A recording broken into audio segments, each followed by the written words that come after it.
To all of you. आज हम study करेंगे इलेक्ट्रॉन डोनेटिंग ग्रुप और इलेक्ट्रॉन विड्रॉइंग ग्रुप, ये चीज क्या होती है।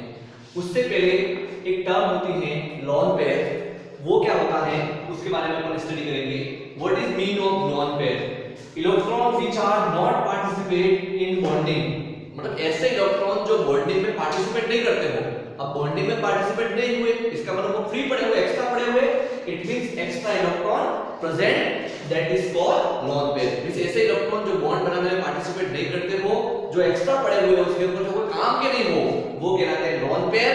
और एक लॉन पेयर, पेयर का मींस होता है जोड़ा, और एक जोड़े के अंदर कितने मेंबर होते हैं? दो जने।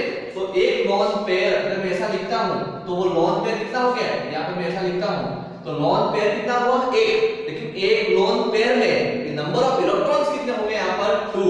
तो each lone pair contains 2 electron.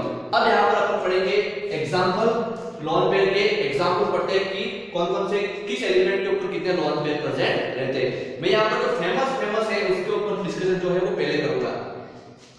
X से अपन रिप्रेजेंट करते हैं किसको? हैलोजन को। इस हैलोजन में कौन-कौन हो सकता है? फ्लोरीन भी हो सकता है, क्लोरीन भी हो सकता है, ब्रोमीन भी हो सकता है और आयोडीन भी हो सकता है। मैंने यहां पर लिख दिया। ओके। X जो होता है आप सभी को पता है, हैलोजन जो होता है वो कौन सा बॉन्ड बनाता है? सिंगल बॉन्ड बनाता है, क्योंकि इसकी वैलेंसी क्या होती है? -1 होती है। इसलिए हैलोजन का कौन सा बॉन्ड? किसी के साथ में बॉन्ड, इसका मतलब किसी के साथ में भले बॉन्ड बनाए लेकिन वो बॉन्ड कौन सा बनाएगा? Single bond. आपको ऑक्टेन रूल्स के अकॉर्डिंग पता होना चाहिए हर एक एलिमेंट अपने ऑर्बिटल में कितने इलेक्ट्रॉन करना चाहता है? 8 इलेक्ट्रॉन। अब यहां पर बॉन्ड बना लिया तो नंबर ऑफ इलेक्ट्रॉन कितने हो गए? 2। टोटल करते कितने उसको? 8। 2 तो उसने पार्टिसिपेट कर दिए, ये तो बॉन्डिंग में काम आ गए। पीछे कितने रहे? 6 पीछे रहे। तो 1 2 3 4 5 और 6 आप काउंट करिए यहां पर। 1 2 कितने किस में आ गए? बॉन्डिंग में। पीछे बचे कितने? 1 2 3 4 5 6। तो 6 तो ये और 2 ये हो गए 8। उसमें से 2 किसमें आ गए? बॉन्डिंग में। और 6 बचे वो कौन से हो गए? Extra electron. दो इलेक्ट्रॉन को मिलाकर अपन क्या बोलते हैं? Lone pair. तो हैलोजन के ऊपर नंबर ऑफ लॉन पेयर कितने हुए बेटा? 3 हुए। कितने हुए? 3। 1 2 और 3। ये तो कितना आ गए? बॉन्डिंग में। सेम है, फिर से फेमस एग्जांपल होता है अपना ऑक्सीजन। कौन सा होता है? ऑक्सीजन। आप सभी को पता है कि ऑक्सीजन जो होता है वो कौन सा बॉन्ड बनाता है? हमेशा डबल बॉन्ड बनाता है। किसी की उसकी वैलेंसी कितनी होती है? -2। तो मैंने इसलिए ये 2 बॉन्ड बना दिए, किसी के साथ में 2 बॉन्ड बनाए। फॉर एग्जांपल H2 आप सभी को पता ही है, H2O में एक ऑक्सीजन जो होता है वो कितने बॉन्ड बनाता है? डबल बॉन्ड बनाता है 2 हाइड्रोजन के साथ में। अब देखिए यहां पर नंबर ऑफ ऑक्सीजन यहां पर बॉन्डेड, इसने बॉन्ड में कितने इलेक्ट्रॉन दे दिए? 1 2, क्योंकि एक बॉन्ड में कितने इलेक्ट्रॉन है? 2। तो 1 2 3 और 4 इलेक्ट्रॉन तो उसने क्या कर दिए? बॉन्डिंग में दे दिए। टोटल होने कितने चाहिए? 8 ऑक्टेन रूल्स के अकॉर्डिंग। तो 4 तो हो गए, पीछे बचे कितने 8 करने के लिए? 4 बचे। हो गए टोटल 8। 1 2 3 4 5 6 7 और 8। तो यहां पर पीछे एक्स्ट्रा कितने बचे? कितने इलेक्ट्रॉन एक्स्ट्रा बचे? 4। उसमें से लॉन पेयर में कितने होते हैं? 2। तो एक लॉन पेयर ये रहा और एक लॉन पेयर ये रहा। कितने लॉन पेयर होते हैं ऑक्सीजन के ऊपर बेटा? 2 लॉन पेयर होते हैं। ओके। सेम है नाइट्रोजन जो होता है। अब नाइट्रोजन आप सभी को पता है, नाइट्रोजन का एक एग्जांपल अपने माइंड में समझ लो कोई भी। मैंने ले लिया NH3 अमोनिया। जब अपन लिखते हैं इसको कैसा लिखते हैं? एक नाइट्रोजन 3 हाइड्रोजन से जुड़ता है, मतलब कौन सा बॉन्ड बना रहा है ये? 1 2 3 बॉन्ड बना रहा है। ओके। तो मैंने एक बॉन्ड इधर कर दिया, एक बॉन्ड इधर कर दिया और एक बॉन्ड इधर कर दिया। 3 बॉन्ड हो गए नाइट्रोजन के। ओके। तो 3 बॉन्ड में इलेक्ट्रॉन कितने? 1 2 3 4 5 6 इलेक्ट्रॉन तो बॉन्डिंग में, बॉन्ड बनाने में काम आ गए। टोटल 8 करते हैं, उसको पीछे बचे कितने? 2। तो इसके ऊपर 2 इलेक्ट्रॉन आ गए, मतलब लॉन पेयर कितना होता है? इसके ऊपर नाइट्रोजन के ऊपर 1 लॉन पेयर। ऑक्सीजन के ऊपर कितना लॉन पेयर होता है? 2 लॉन पेयर। हैलोजन के ऊपर कितने लॉन पेयर होते हैं? 3 लॉन पेयर। ओके। इसके अलावा नेक्स्ट जो एग्जांपल है वो है जब भी आपको CH3 दिया गया हो।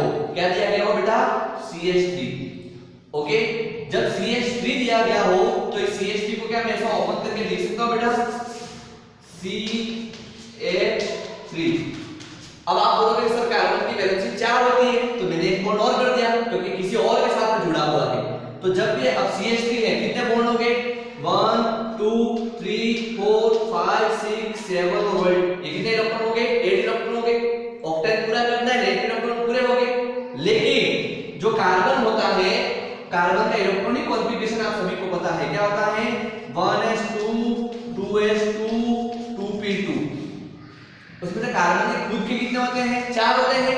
तो देखो 1 2 3 और 4, ये 4 और 4 किसके हो गए, कार्बन के हो गए। और ये जो सामने वाले किसके हैं, ये किसका है, हाइड्रोजन का, ये किसका है, हाइड्रोजन का, ये किसका है, हाइड्रोजन का, और ये किसका, इससे कोई और जुड़ा हुआ है उसका। तो खुद कार्बन के कितने हैं, 4, और 4 सामने वाले के, टोटल कितने हो गए 8। तो सर कार्बन के 4 और 4 खत्म हो गए, देखो ये 2 और ये 2 4 खत्म हो गए, तो फिर उसके ऊपर लॉन्ग पेयर नहीं होगा क्योंकि 8 हो गए। लेकिन सिर्फ कार्बन के अंदर एक ऐसा एक्सेप्शन पाया जाता है कि वो अपने अंदर वाले जो, क्योंकि ये तो बाहर वाले सेकंड ऑर्बिटल हुआ, ये 2s 2p, फर्स्ट कौन सा है ये, तो फर्स्ट है ये, सेकंड है, अंदर वाला कौन सा हुआ, फर्स्ट वाला जो ऑर्बिटल है उसके जो 2 इलेक्ट्रॉन है वो एज ए किसकी तरह यूज करता है, लोन पेयर। सिर्फ किसके अंदर एक्सेप्शन है, ये कार्बन के अंदर, बाकी सबके अंदर ऐसा कुछ भी नहीं था। बाकी अंदर 8 ऑलरेडी नहीं हो रहे थे तो बच्चे उतने अपन उसको कर रहे थे, लेकिन यहां तो 8 ऑलरेडी हो गए, देख लो 1 2 3 4 5 6 7 8 हो गए। अब 8 हो गए, फिर भी इसके बाद नॉन पेयर होगा, तो कहां से आएगा, अंदर वाले 1s ऑर्बिटल के कौन से इलेक्ट्रॉन, जो 2 इलेक्ट्रॉन है वो एज किसकी तरह यूज करेगा, ये लोन पेयर की तरफ। ओके, तो यहां पर ध्यान रखना है आपको बेटा, जब भी CH3 आपको दिया गया हो और वो किसी और से जुड़ा हुआ हो तो उसके ऊपर आप एक लोन पेयर ले सकते हैं।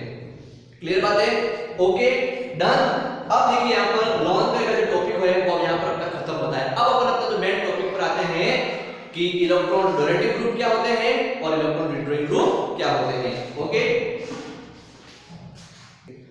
ओके, अब हम नेक्स्ट स्लाइड में स्टार्ट करेंगे अपना जो मेन टॉपिक है electron donating group and electron withdrawing group. सबसे पहले अपन डिस्कस करेंगे electron donating group. Electron donating group नाम से ही क्लियर है, ऐसे ग्रुप जो इलेक्ट्रॉन को क्या करते हो, डोनेट करते हो। अब इलेक्ट्रॉन को डोनेट कौन करेगा, मैं पैसे डोनेट कब करूंगा, जब मेरे पास काम के पैसे हो वो या एक्स्ट्रा पैसे हो। सीधी सी बात है, एक्स्ट्रा पैसे होंगे वो किसी को डोनेट करूंगा, कोई काम के पैसे में डोनेट करूंगा नहीं। तो वही तो किसी भी ग्रुप के पास कोई भी ग्रुप कौन से इलेक्ट्रॉन डोनेट करेगा, अपने बॉन्ड बनाने में जो काम आने वाले वो, या फिर अपने पास एक्स्ट्रा पड़े वो। सीधी सी बात है, किसी को डोनेट कौन से करेगा, जो एक्स्ट्रा है वो। और एक्स्ट्रा इलेक्ट्रॉन को अपन क्या बोलते हैं, लोन पेयर। इट मींस जिसके ऊपर लोन पेयर प्रेजेंट होता है, क्या प्रेजेंट होता है, लोन पेयर प्रेजेंट होता है, वो हमेशा किसकी तरह काम करेगा, इलेक्ट्रॉन डोनेटिंग। क्योंकि लोन पेयर का मतलब एक्स्ट्रा इलेक्ट्रॉन, और एक्स्ट्रा इलेक्ट्रॉन इसका मतलब किसी और को डोनेट करेगा, और किसी और को डोनेट करेगा तो किसकी तरह काम करेगा, इलेक्ट्रॉन डोनेटिंग ग्रुप की तरह काम करेगा। क्लियर बात है। अब मैं आपको इलेक्ट्रॉन, तो इलेक्ट्रॉन डोनेटिंग ग्रुप का पता कैसे करना है आपको, उसके ऊपर क्या प्रेजेंट होना चाहिए, लोन पेयर। अब मैं यहाँ पर एग्जांपल लिखता हूं इलेक्ट्रॉन डोनेटिंग ग्रुप की। फर्स्ट एग्जांपल कौन सा होगा, बता बेटा मेरे को, CH3 के कार्बन के ऊपर क्या होता है, एक लोन पेयर प्रेजेंट रहता है, अभी जस्ट अपन ने सीखा। फिर सेकंड क्या होता है, OH लिख दिया मैंने, ऑक्सीजन के ऊपर कितने लोन पेयर रहते हैं, 2 लोन पेयर, तो ये भी किसकी तरह काम करेगा, इलेक्ट्रॉन डोनेटिंग ग्रुप की तरह। फिर लिख दिया मैंने OR, तो ऑक्सीजन के ऊपर कितने इलेक्ट्रॉन लोन पेयर प्रेजेंट रहते हैं, सॉरी कितने लोन पेयर प्रेजेंट रहते हैं, 2, तो ये भी किसकी तरह काम करेगा, इलेक्ट्रॉन डोनेटिंग ग्रुप की तरह भी। फिर से मैंने यहां पर लिख दिया NH2 लिख दिया, तो नाइट्रोजन के ऊपर कितने लोन पेयर प्रेजेंट रहते हैं, बताओ बेटा मेरे को, 1 लोन पेयर, तो ये भी किसकी तरह काम करेगा, इलेक्ट्रॉन डोनेटिंग ग्रुप की तरह। फिर मैंने लिख दिया हेलोजन, तो हेलोजन के ऊपर कितने लोन पेयर प्रेजेंट थे बेटा, 3, तो 1 लोन पेयर, 2 लोन पेयर और 3 लोन पेयर, तो ये भी किसकी तरह काम करेगा, इलेक्ट्रॉन डोनेटिंग ग्रुप की तरह। ओके, क्लियर बात है यहां पर। तो आपका यहां पर जो भी इलेक्ट्रॉन डोनेटिंग ग्रुप के जो भी फेमस जो एग्जांपल है वो मैंने आपको सारे यहां पर बता दिए। ओके, क्लियर बात है। अब अपन डिस्कस करेंगे किसके बारे में, इलेक्ट्रॉन विड्रॉइंग ग्रुप के बारे में। अब इलेक्ट्रॉन विड्रॉइंग ग्रुप किसको बोलते हैं, तो आप सभी को पता होना चाहिए विड्रॉ का मतलब क्या होता है। विड्रॉ का मतलब होता है लेना, अपनी ओर खींचना। मैं बैंक में जाता हूं, मैं बोलता हूं आप बैंक में पैसे निकालने के लिए क्या करते हैं, विड्रॉल भरते हो नहीं भरते हो। विड्रॉल का मतलब पैसे निकालने के लिए आपने जो स्लिप भरी है उसको विड्रॉल स्लिप बोलते हैं आप। इट मींस यहां पर इलेक्ट्रॉन को विड्रॉ करने वाला ग्रुप का मतलब इलेक्ट्रॉन को खींचेगा, विड्रॉ करेगा मतलब अपनी तरफ लेगा। अच्छा, इलेक्ट्रॉन को अपनी तरफ कौन खींचेगा, इलेक्ट्रॉन को अपनी तरफ कौन खींचेगा, जो पावरफुल हो वो। अगर कोई 2 एलिमेंट है A और A, दोनों A हैं, मतलब दोनों सेम पावरफुल है, कोई किसी के इलेक्ट्रॉन को खींचेगा क्या, यहां पर नहीं खींचेगा। इट मीन, लेकिन अगर मैं लेता हूं ए और बी को दो एलिमेंट लेता हूं और मैं कहता हूं बी ज्यादा पावरफुल है किससे, ए से, इसका मतलब कौन इलेक्ट्रॉन विड्रॉ करेगा यहां पर, बी। क्यों विड्रॉ करेगा, क्योंकि वो ज्यादा पावरफुल इलेक्ट्रॉन को अपनी ओर खींच लेगा। और जो इलेक्ट्रॉन को अपनी ओर जो ज्यादा पावरफुल हो, जो इलेक्ट्रॉन अपनी ओर खींच लेता हो, उसकी इलेक्ट्रॉन नेगेटिविटी, उसको अपन क्या बोलते हैं, इलेक्ट्रॉन नेगेटिविटी बोलते हैं। क्योंकि इलेक्ट्रॉन नेगेटिविटी का मीन क्या होता है, इलेक्ट्रॉन को अपनी ओर अट्रैक्ट करने की पावर। जिसकी इलेक्ट्रॉन नेगेटिविटी ज्यादा होगी उसकी इलेक्ट्रॉन को अपनी ओर अट्रैक्ट करने की पावर भी क्या होगी, ज्यादा होगी। सीधी सी बात है। अब इसका मतलब क्या हुआ कि इलेक्ट्रॉन विड्रॉ कौन करेगा, जिसकी इलेक्ट्रॉन नेगेटिविटी ज्यादा होगी वो, या जिसकी इलेक्ट्रॉन नेगेटिविटी कम होगी वो। कौन विड्रॉ करेगा, जिसकी इलेक्ट्रॉन नेगेटिविटी ज्यादा होगी वो, तो तभी तो वो पावरफुल होगा और तभी तो खींचेगा, नहीं खींचेगा उसकी इलेक्ट्रॉन को अपनी तरफ। इसका मतलब फर्स्ट कंडीशन क्या होना चाहिए यहाँ पर, इलेक्ट्रॉन नेगेटिविटी क्या होनी चाहिए, ज्यादा होनी चाहिए यहाँ पर। क्लियर बात है। कोई भी दो एलिमेंट है उसमें से एक की इलेक्ट्रॉन नेगेटिविटी क्या होना चाहिए, ज्यादा होनी चाहिए। सेकंड थिंग यहां पर, चलो मान लिया मैंने एक ए लिया और दूसरा लिया मैंने बी, उसमें से मैं स्टार कर रहा हूं बी के ऊपर। बी की इलेक्ट्रॉन नेगेटिविटी ज्यादा है, चलो मैंने मान लिया, ओके। इसका मतलब बी क्या करेगा, एक बॉन्ड में कितने इलेक्ट्रॉन है, दो, तो बी क्या करेगा, खुद का इलेक्ट्रॉन और सामने वाले ए का दोनों इलेक्ट्रॉन को अपनी ओर क्या करेगा, खींच लेगा। अरे जब खींच लेगा दोनों अलग अलग हो गए, हुए सीधी सी बात है, क्योंकि बी ने इलेक्ट्रॉन को क्या कर लिया, अपनी तरफ खींच लिया। अब जब दोनों अलग अलग हो गए, क्या ये पीछे कंपाउंड रहा, क्योंकि कंपाउंड बनने के लिए उनके बीच में बॉन्ड का होना जरूरी है। क्या ये कंपाउंड में रहे पीछे, नहीं। इसका मतलब भले एक जना पावरफुल है, लेकिन अगर उन दोनों के बीच में सिर्फ सिंगल बॉन्ड ही है तो क्या कोई इलेक्ट्रॉन खींचेगा, नहीं खींचेगा। क्यों नहीं खींचेगा, क्योंकि इलेक्ट्रॉन खींचते ही तो क्या होगा, दोनों के बीच में रिश्ता खराब हो जाएगा, रिश्ता रहेगा ही नहीं। क्यों, क्योंकि दोनों के बीच में बॉन्ड रहेगा ही नहीं। लेकिन अगर मैं यूं कहूं बेटा कि अगर ए और बी के बीच में डबल बॉन्ड है, कौन सा बॉन्ड है, यहां पर कुछ शानदार होगा। कैसे, मैं फिर से बी के ऊपर स्टार कर रहा हूं, तो बी पावरफुल है, मतलब बी किसके इलेक्ट्रॉन को खींचेगा, इसका एक इलेक्ट्रॉन ये रहा और ए का इलेक्ट्रॉन कौन सा है, ये, तो बी सेम है, यहां पे बी का इलेक्ट्रॉन ये रहा और ए का इलेक्ट्रॉन ये रहा। बी पावरफुल है, इसकी इलेक्ट्रॉन नेगेटिविटी ज्यादा है, मतलब बी क्या करेगा, ए के इलेक्ट्रॉन को अपनी ओर खींचेगा। तो भले इसने ए के इलेक्ट्रॉन को अपनी ओर खींच लिया, कोई बात नहीं, तो ए के ऊपर इलेक्ट्रॉन की क्या हुई, कमी होगी, उसके ऊपर क्या आ गया, पॉजिटिव। बी के ऊपर इलेक्ट्रॉन क्या हो गए, बढ़ गए, क्योंकि उसने खींचे, तो क्या हो गया, नेगेटिव आ, क्योंकि इलेक्ट्रॉन ज्यादा होता है नेगेटिव और इलेक्ट्रॉन कम होते हैं तो पॉजिटिव लिखते हैं। एक बॉन्ड खींच गया पर पीछे एक बॉन्ड तो बचा हुआ है ना, कंपाउंड है, पीछे रिश्ता भी बना हुआ है और काम जो करना था वो भी हो गया। इसका मतलब हमेशा इलेक्ट्रॉन जब भी मैं खींचवाऊंगा यहां पे इलेक्ट्रॉन विड्रॉइंग ग्रुप में, तब सिंगल बॉन्ड वाला कंपाउंड लूंगा या डबल बॉन्ड वाला कंपाउंड लूंगा, बताइएगा बेटा मेरे को। डबल बॉन्ड वाला कंपाउंड, क्या ट्रिपल बॉन्ड वाला ले सकता हूं, ले सकता हूं, क्योंकि ट्रिपल बॉन्ड में एक बॉन्ड खींच लेगा तो ये पीछे कितने रहेंगे, दो। लेकिन सिंगल बॉन्ड वाले के साथ में क्या प्रॉब्लम होगी, बताइए बेटा मेरे को, क्योंकि सिंगल बॉन्ड वाले में खींच लिए तो पीछे बॉन्ड ही नहीं रहा ना, तो कंपाउंड अपना टूट जाएगा। इसका मतलब या तो मैं इसके अंदर डबल बॉन्ड वाला कंपाउंड ले सकता हूं या फिर ट्रिपल बॉन्ड वाला कंपाउंड ले सकता हूं, और जिसके अंदर डबल बॉन्ड या ट्रिपल बॉन्ड प्रेजेंट हो उसको क्या बोलते हैं, सैचुरेटेड या अनसैचुरेटेड, अनसैचुरेटेड बोलते हैं।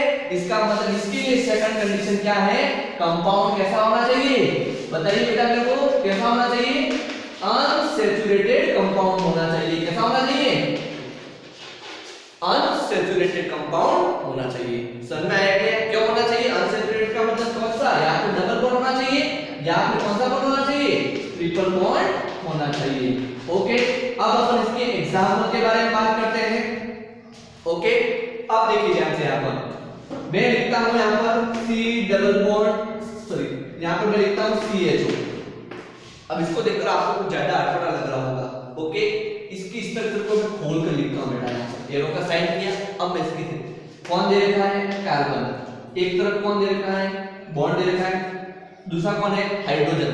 आपको पता होना चाहिए बेटा कि कार्बन और हाइड्रोजन के बीच में कौन सा बॉन्ड होता है, सिंगल बॉन्ड। फिर कौन बचा, ऑक्सीजन, कौन सा बॉन्ड है बेटा, ऑक्सीजन, ऑक्सीजन का कौन सा बॉन्ड है, डबल बॉन्ड। होगी पेंसिल पूरी 1 2 3 और 4। अब देखो दोनों कंडीशन होनी चाहिए, इलेक्ट्रॉन सेकंड कंडीशन कौन सी है, अनसैचुरेटेड होना चाहिए, डबल बॉन्ड है मतलब अनसैचुरेटेड तो है, चलो फॉलो कर रही है। अब फर्स्ट कंडीशन इलेक्ट्रॉन नेगेटिविटी, अब आपके माइंड में इलेक्ट्रॉन नेगेटिविटी से किसकी ज्यादा होती है हमको कैसे पता चला, तो अब आपको एक शॉर्टकट ट्रिक्स बताऊं।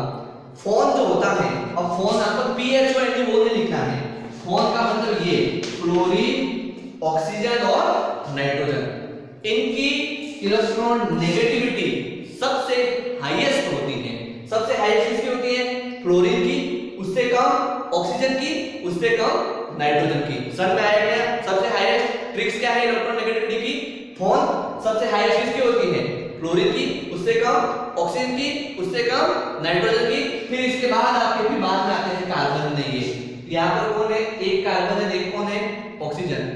दोनों में से इलेक्ट्रॉन नेगेटिविटी ज्यादा किसकी है, ऑक्सीजन की है, कार्बन की, सीधी सी बात है ऑक्सीजन की, तो इलेक्ट्रॉन नेगेटिविटी भी ज्यादा है कि नहीं है, दोनों कंडीशन फॉलो हो रही है, इसका मतलब ये क्या होगा, electron withdrawing group. Okay, same है, एक ग्रुप होता है ऐसा बेटा C डबल बॉन्ड O, ये एग्जांपल नंबर फर्स्ट और ये सेकंड, मैंने लिख दिया ये C डबल बॉन्ड O।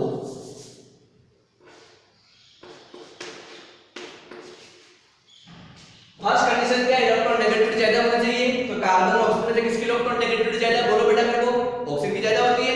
दूसरा अनसैचुरेटेड होना चाहिए, मतलब डबल बॉन्ड ट्रिपल बॉन्ड होना चाहिए, है क्लियर बात है। तीसरा एग्जांपल लिख रहा हूं यहां पर CWOH। अब CWOH को कैसे लिखते हैं आपको पता होना चाहिए, नहीं पता है तो कोई बात नहीं, मैं यहां पर लिख देता हूं बेटा इसको ओपन करके, इसको तो मैंने ऑलरेडी ओपन ही लिखा था इसलिए मैंने आपको बताया नहीं आगे। ओके, अब इसकी स्ट्रक्चर बताता हूं।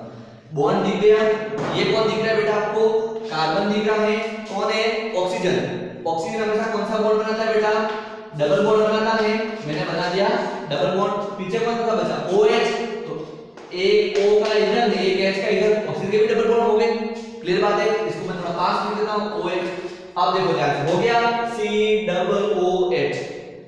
फर्स्ट कंडीशन क्या है, इलेक्ट्रॉन नेगेटिविटी ज्यादा होनी चाहिए, कार्बन और ऑक्सीजन में से किसकी इलेक्ट्रॉन नेगेटिविटी ज्यादा है, ऑक्सीजन की ज्यादा है। दूसरा अनसैचुरेटेड होना चाहिए, मतलब या तो डबल बॉन्ड होना चाहिए या फिर ट्रिपल बॉन्ड, है डबल बॉन्ड दिख रहा है, क्लियर बात है यहां पर। चौथा एग्जांपल इसका NO2। अब देखिए बेटा यहां पर ध्यान से, NO2 की स्ट्रक्चर कैसे बना रहा हूं यहां पर, ये लिख दिया मैंने नाइट्रोजन, ओके, इधर लिख दिया मैंने डबल बॉन्ड, ये लिख दिया मैंने ऑक्सीजन और ये मैंने यहां पर, ओके। अब मुझे बताओ नाइट्रोजन और ऑक्सीजन, यहां पर मैंने एरो किया है, ये एरो का मतलब बॉन्ड होता है, और जब भी एरो का बॉन्ड बनता है तो उस बॉन्ड को बोलते हैं अपन कोऑर्डिनेशन बॉन्ड। कौन सा बॉन्ड बोलते हैं, कोऑर्डिनेशन बॉन्ड। मैं एक दिन पूरा लेक्चर आपको आयोनिक बॉन्ड, कोवैलेंट बॉन्ड और कोऑर्डिनेशन बॉन्ड, इनके डिफरेंस सब कुछ सीरीज के अंदर मैं आपको एक्सप्लेनेशन दूंगा, उसके अंदर आपको मैं समझा दूंगा, ओके। अब देखिएगा इधर ध्यान से, फर्स्ट चीज क्या होनी चाहिए, इलेक्ट्रॉन नेगेटिविटी ज्यादा होनी चाहिए। मुझे बताओ बेटा सब नाइट्रोजन और ऑक्सीजन से किसकी इलेक्ट्रॉन नेगेटिविटी ज्यादा होती है, फटाफट क्विक फास्ट ट्रिक्स क्या है, कौन सबसे हाईएस्ट, फ्लोरीन की, उसके बाद ऑक्सीजन की, उसके बाद नाइट्रोजन की, दोनों में से किसकी इलेक्ट्रॉन नेगेटिविटी ज्यादा होती है, ऑक्सीजन की, क्लियर बात है। दूसरा अनसैचुरेटेड होना चाहिए, है नहीं है अनसैचुरेटेड, डबल बॉन्ड प्रेजेंट है, ओके। फिर अपन नेक्स्ट एग्जांपल लेते हैं, मैं यहां पर लिख देता हूं CN, ये मैंने लिखा CN, इसकी स्ट्रक्चर होती है ऐसी। अब देखो यहां पर कार्बन और नाइट्रोजन में से किसकी इलेक्ट्रॉन नेगेटिविटी ज्यादा होती है, बताओ बेटा मेरे को, फोन, फ्लोरीन, ऑक्सीजन, नाइट्रोजन, इसके बाद कार्बन आता है, नाइट्रोजन की ज्यादा होती है। दूसरा ग्रुप कैसा होना चाहिए, अनसैचुरेटेड, मतलब double bond triple bond present होना चाहिए, तो यहां पर कौन सा बॉन्ड प्रेजेंट है, ट्रिपल बॉन्ड प्रेजेंट है, ओके। तो नॉर्मली आपके जितने भी इलेक्ट्रॉन डोनेटिंग ग्रुप के और इलेक्ट्रॉन विड्रॉइंग ग्रुप के जितने भी एग्जांपल थे वो सारे क्या कर दिए मैंने यहां पर आपको एक्सप्लेन कर लिए, ओके। तो आपका यहां पर इलेक्ट्रॉन डोनेटिंग और इलेक्ट्रॉन विड्रॉइंग ग्रुप का जो इंट्रोडक्शन का जो पार्ट है वो यहां पर फिनिश होता है, okay. Thank you so very much, अस्तु, जय हिंद, जय भारत।